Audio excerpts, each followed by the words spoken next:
Well, it's our election series 2024. And not only is the presidency up for election, but we also have local seats here in the city of Norfolk.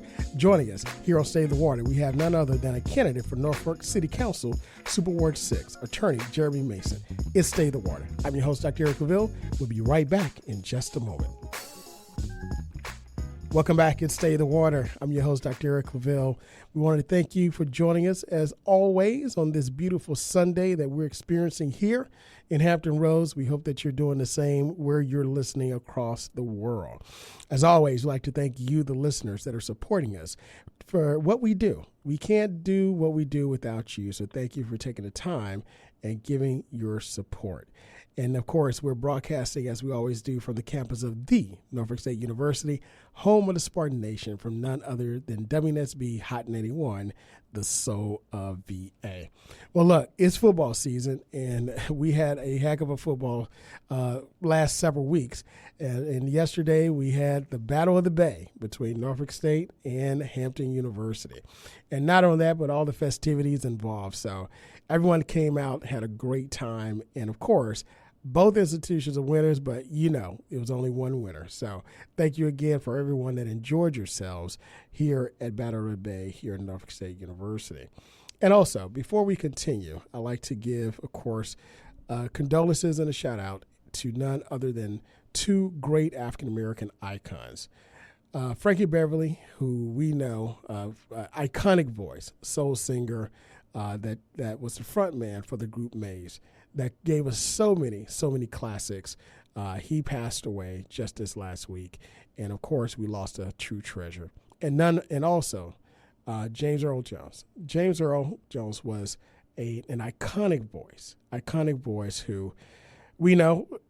I mean, so many names, so many characters. He was also, from Darth Vader to Welcome Home, Roscoe Jenkins' father, but so many iconic voices, characters that he played in, just one that would be truly missed. So again, our hearts go out to those families, and of course, we've lost two American icons. Well, for those of you that join us, you know that we do our election series this time of the year. It's one of the best times of the year because this is where you see all of the campaign slogans, all of the stump speeches, the forums and symposiums and the like. And of course, all of us are caught up in the presidential election, right? Because, hey, this is one for the ages. It's historic. We have now the first African-American and Southeast Asian woman that's running for president, HBCU graduate, and has a very good chance of winning against, again, someone who has been president and received their party's nomination 3 times in a row. Historic election. So hands down, whoever wins, this definitely will be a turning point for our country. But also, we have a lot of local elections as well. And as the saying goes, all politics is local, from our mayors to our city council. These are the individuals that we see every single day in our community. Individuals that we see, going to the grocery store, going to church, even going to work. These are individuals that we know in our community. We've seen them grow up. And these are the ones that are representing our interests in passing laws, ordinances, and budgets that will affect our lives, from throughout. So with us, we are now interviewing and having on our show local leaders that are seeking higher offers or seeking offers for the first time. And today we have with us none other than someone who is born here, raised here, but is seeking the office of city council for the first time, bringing his experience from the legal community and also his dedication to the community here to the city of Norfolk. We have with us none other than Attorney Jeremy Mason, candidate for Norfolk City Council, Super Ward 6. Attorney Mason, how are you this morning? I'm doing great, Doctor. How are you doing? Doing good. Listen, I thank you so much for taking out the time on this Sunday morning from your worship and time with family to be with us, to talk to the people of Norfolk and let them know who you are and your experiences and why you want to serve them as their next city councilman. Absolutely. Thank you, Doctor. Yes, I'm Attorney Jeremy Mason. I live downtown Norfolk in Ward 6. I'm an attorney there. I practice real estate law, Mason Legal, and Regis Title and Escrow. And also, most of my experience that got me to this point is I went to Tallwood High School. I grew up in Virginia Beach, Virginia. From there, I went to Grambling to play football. And then when I realized I wasn't going to go to the NFL, I went to law school at Southern University to practice the art of law. And then from there, I came back home, where I know a lot of people here, to take the bar. And I was successful enough to pass the bar, and I've been practicing law based out of Norfolk since about 2017. So that's the background on myself. Yeah. Now, look. As a matter of fact, the people that listen to the show faithfully know, I'm born and raised Louisiana boy, and all of my family, except for one niece, we're all Southern University graduates. But we won't hold it against you that you play ball from Grambling. I get it. But. I understand. I appreciate that, Doc, giving me that pass there. Absolutely. And look, not only that, but I like to tell people when I was at Southern, Pete Richardson was the head football coach, and he never lost the Bayou Classic to Eddie Robinson. Never lost. As a matter of fact, the great Eddie Robinson, we sent him out with a loss. But again, but that doesn't take away from the greatness of Eddie Robinson, what he did for African Americans in football, though. A legend right there for sure. Absolutely. Now, you mentioned that you also graduated from Southern University Law Center, and I think that's how you and I made our connection. Yeah. Yeah, that's true. Absolutely, because I'm also a Southern University Law Center graduate, and we just immediately connected. And it's something about the alums of Southern and the law school, the law center that's there. It's a connection like no other. We share a lot of experiences and just the grind, being in the library, studying the stacks, getting the poop, right? Yes, sir, the stacks. Oh, man, can't forget that. Absolutely. Being in the moot courtroom and grinding through. So again, just an indelible connection with there. You mentioned that you were raised in Virginia Beach, and then you went, of course, play football at Grambling State University, and then went to law school. What is it about coming back home? Why did you want to come back home instead of all the experiences you had in Louisiana and, of course, your travels? Why come back home? It was something that was just pulling me to come back home. When I left, I knew a lot of people, had a lot of close friends, and I just felt like, people needed a voice, somebody that was actually going to fight hard for them in the courtroom. And I just wanted to be an accessible resource to a lot of my close friends, family, and people I just knew in the community. And that's one of the main reasons I've noticed that there was a niche that needed an attorney that actually really, really cares. Not that others don't, but I knew how I was going to care about those situations, and I wanted to be that vessel, and that's got me to where I'm at now in my career. Absolutely. Now, of course, there's a lot of pride, in Hampton Roads high schools, because we got a lot of great professional players that come out of Hampton Roads high schools and so forth. While at Tallwood, and being there and in your community, city council is about as local as you can get as an elected official. What is it about growing up that you feel that caused you to say, hey, this is the office I want to start at. I want to serve the people of the city? Local government is the baseline of all governments. It's really how this affects people when they walk out their door, what they see, the roads they drive on. Like, everyday life is affected by your local elections. And the same thing that drove me to become an attorney is the same thing that drives me to become a very well-versed politician. And the fact that I do naturally care about my fellow man, and I want to be there to help them throughout the community, not even just to the point of what you see, but also being a voice. If you have concerns, I want to be accessible. Downtown Norfolk, you can come to my office. You can reach out to me if you have my email, call me. And I want to be able to at least do my best to create that transparency, whether we're doing a press release every quarter or every month. But I want to be able to voice people's concerns and make sure they know that I have their best interests every single day while I serve as their councilman. Absolutely. Now, when we talk about serving as a city councilman, you say you're from the city of Virginia Beach, but now you're in the city of Norfolk. What drew you to the city of Norfolk? Oh, that's a good question. It's opportunity. I actually was, seeking a place to, hang a shingle or work with an attorney, and I was, walking around and meeting people, and I had an opportunity in downtown Norfolk. So I took it. I saw the city, and it was a great city for me to start my law practice in. And from there, I was like, well, we'll keep it going right here. So that's what got me here, and that's what's keeping me here. It's funny you mentioned walking down the city of Norfolk. I walk down downtown Norfolk all the time, and just driving through, whether you come in through Waterside or you come in through the Scope area.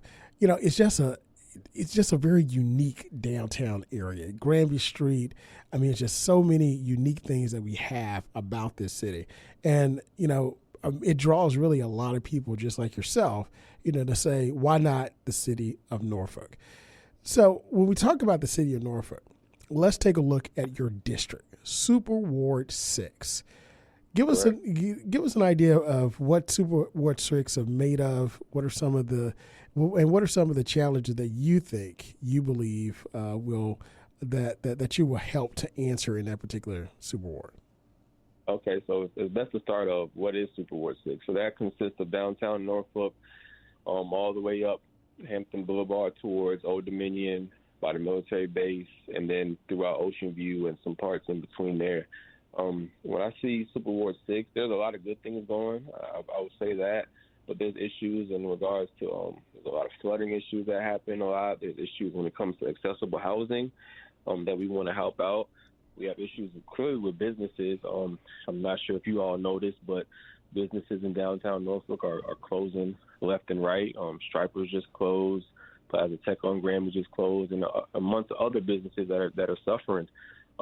We want to help sustain the economy. We want to keep people here, people in the military. We want to create tax breaks for them if they do decide to live here. People that are students that go to ODU, Norfolk State, people that live in the area. We want to create tax breaks for them so we keep our local talent, which will help broaden our tax base. We will create more jobs. Those are some of the major issues that stand out. Obviously, we have some issues with food deserts. We do want to promote tourism. And believe it or not, I really want to lobby for a professional team. I think Norfolk is ready for that. I believe our surrounding areas are ready for that. We've seen the success that the Norfolk Tides have had. When they won their championship, we can sustain a large stadium. We've seen what happens when the Admirals do well. We've been able to sustain that at the Scope, and we want to grow this city responsibly. So there's some things I'm seeing just off the cuff that are kind of in all our faces in Ward 6. Absolutely. You're talking progress in the city of Norfolk. It's Stay the Water. I'm your host, Dr. Eric LaVille, and you're joining us for our 2024 election series. Right now, we're interviewing and talking with a new candidate for Norfolk City Council, Jeremy Mason, attorney here in the city of Norfolk, born in Virginia Beach, raised, educated in Louisiana, and back here in the city of Norfolk with his private practice and living in Super Ward 6, wanting to represent the people of the city.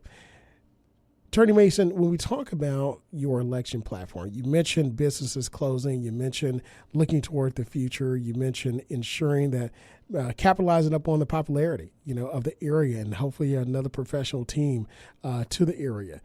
With that, in your election platform, let's talk about that just a little bit.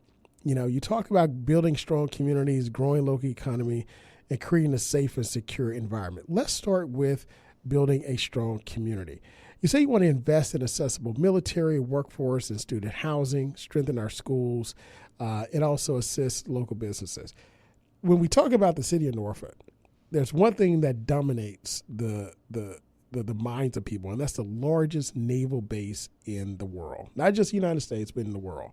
And when you talk about great universities, none other than right here in Southampton Roads do we have, several great universities, including here Norfolk State University. You mentioned ODU, also our phenomenal community college, Tidewater Community College. And one of the major issues that we face all the time is affordable housing. You see it. You see the blight. You also see the progress. You see the gentrification. You see the high rises that are coming up, but the affordability of it. What are your thoughts about creating affordable housing, not just for military and students, but everyday people? Yeah, that's one of our major concerns, because that's how you grow our city responsibly. We want to make it accessible, affordable for people to live here and stay here, not price gouged by landlords or things of that nature.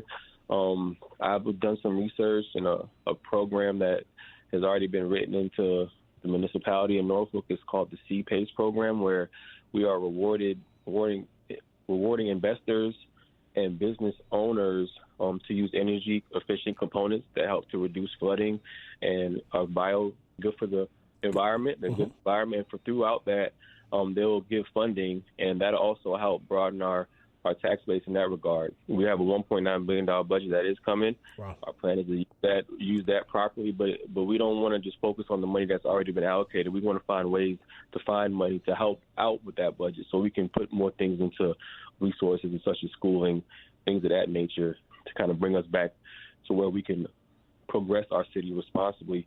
Not sure if you guys know, but Norfolk has been growing at a negative 4% rate over the past 10 years, and we don't want that to continue to happen. We don't want that to continue to happen, so we want to do our best to put life into the city, pump life into the city, and do it responsibly through some of these initiatives and making sure it's affordable and accessible, and it's easy to maintain housing here for a long period of time. We want to keep our people here.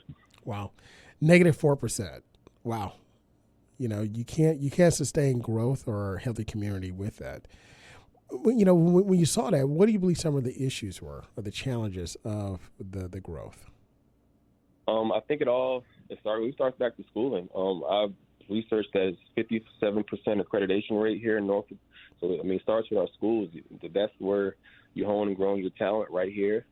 If we're not focusing on that, people have less resources and less things to move forward with. So it causes that decline where you don't have that top talent coming through. So I think that's a major issue. Oh, absolutely. Now, I want to challenge you on something here because just the thought of you talk about workforce and jobs, of course, it's a big issue. But, you have some in the business community, the chamber, that says we've got plenty of jobs, but we just don't have the workers. And then you have on the other side that says, well, we don't know where the jobs are. So what we find is that there is a gap in communication or connecting.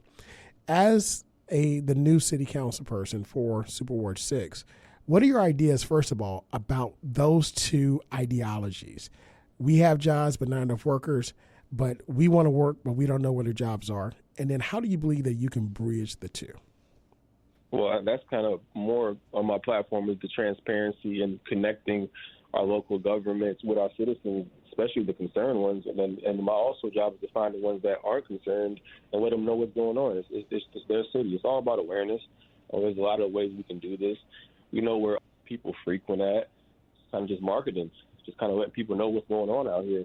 And then, some people, you got to kind of want to work too. So we want to make these jobs good jobs, that lead to careers and not just a paycheck. So people are getting up and excited about going to work, as opposed to just getting up, just kind of clocking in, doing the same 9 to 5. That's mundane to most folks. So we want to create top talent. We want to create careers for people so they're excited about their day-to-day lives. No, absolutely. And again, also when you talk about working, we even bring it down college debt, having opportunity to work while you're in school or during the summers, internships, co-ops that you're getting paid for, I think, we believe is the key to making sure that we also are growing strong communities where a person's not in debt, but actually they're building strong communities. I want to focus now upon your growing the local economy. You mentioned promoting tourism, eliminating food deserts, and lobbying for professional sports teams. We talked about the professional sports team aspect. I want to look at this issue of food deserts. It's amazing that we live in the wealthiest country in the world, and where we can get anything that we want for the most part. And not only that, there's a restaurant on every corner, multiple restaurants, shopping centers, the whole nine. But in some parts of our cities, we have to travel 5 miles to get to a grocery store to get fresh fruit. There's been many studies about the impact upon the learning capacity, the health, short-term and long-term health of persons that are living, and children being born in food deserts. As the possible city councilman for Super Ward 6, how do you believe that, well, first of all, what do you believe about this issue of food deserts, the city of Norfolk itself, and how do you believe it would impact Super Ward 6, and what is your plan in order to address it? Well, we have talked to a few people that have fresh gardens that are able to, provide these I guess one could say mom and pop type situations that can kind of set up and be an in between.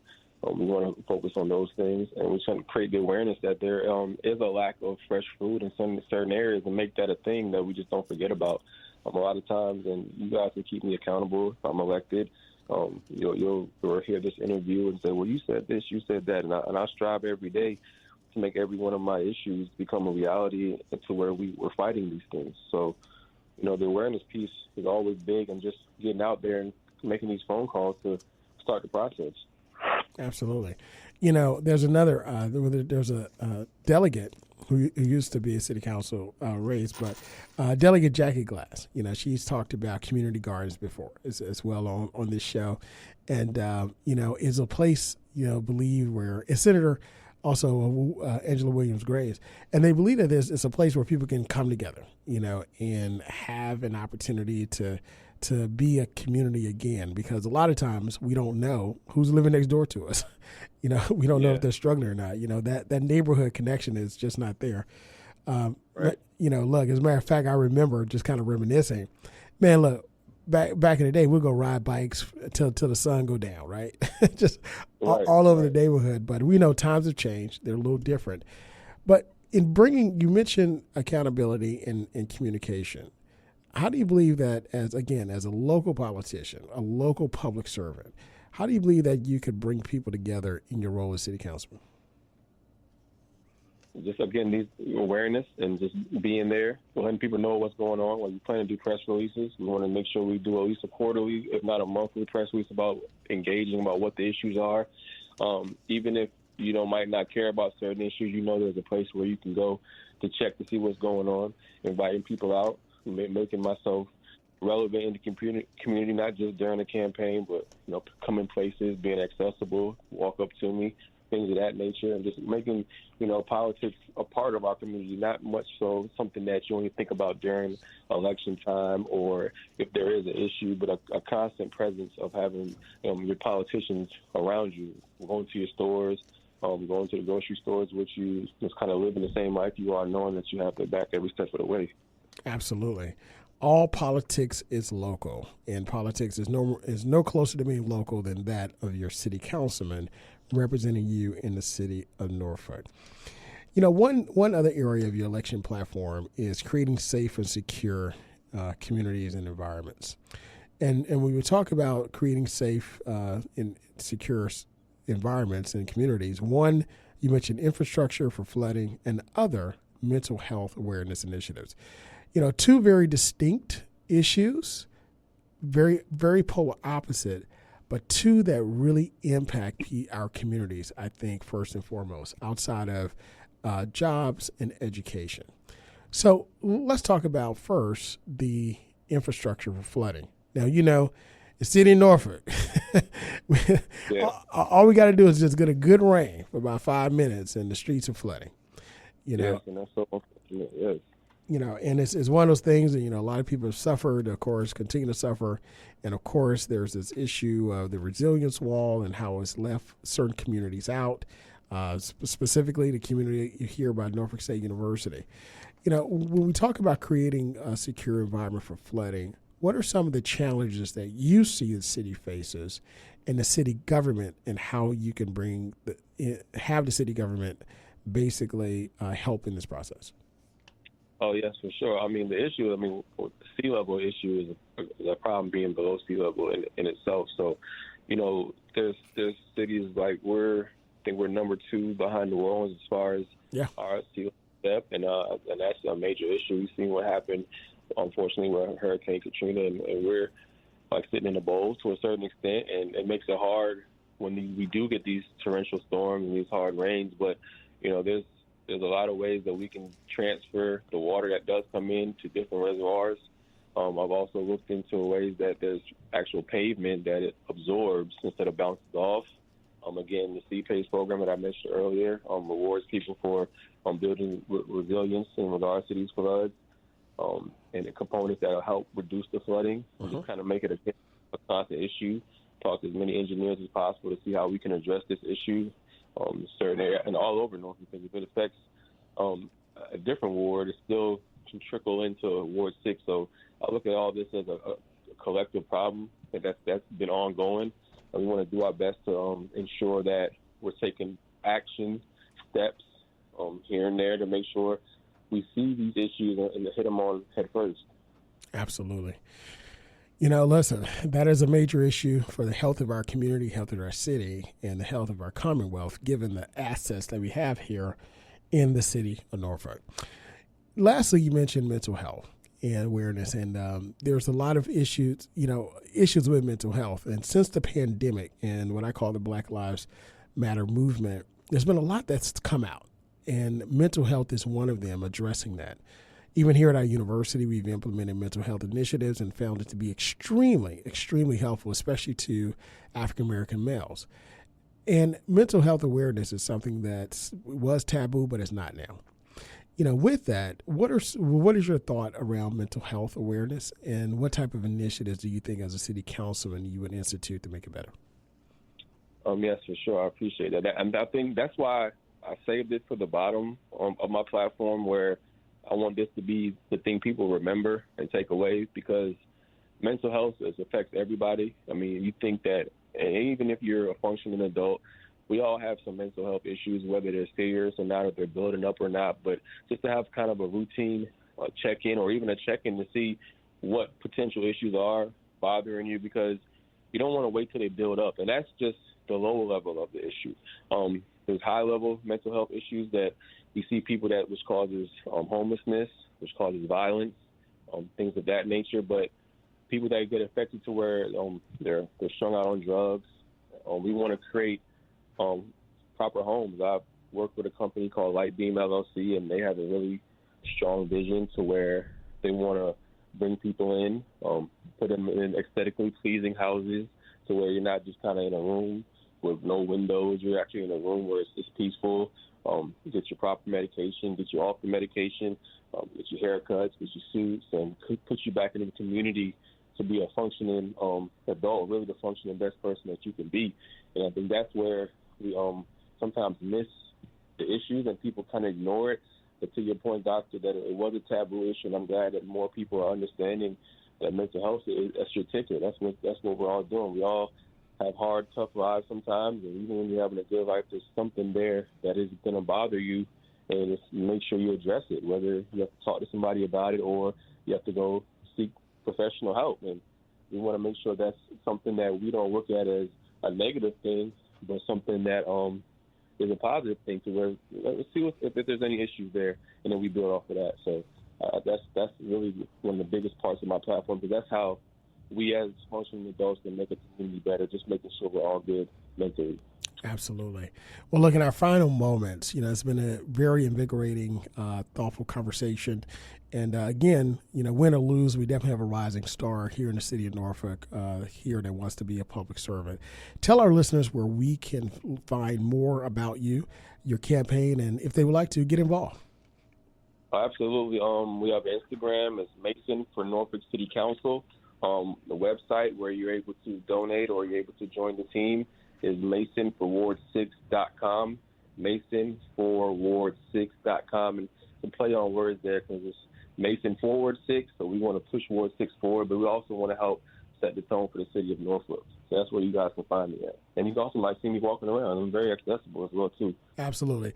That's Jeremy Mason for Norfolk City Council. Thank you again for joining us, Attorney Mason, my SULC brother. And again, feel free, come back anytime. And again, thank you for joining us. And for those of you that are listening, thank you as always for joining us and listening to Save the Water, where we bring movers, shakers, and policymakers to you to discuss issues important to the community. Until next time, be good, be great, God bless, and we'll see you next week. Hi, I'm Carrie Washington, and you're listening to State of the Water with award-winning host Dr. Eric Claville.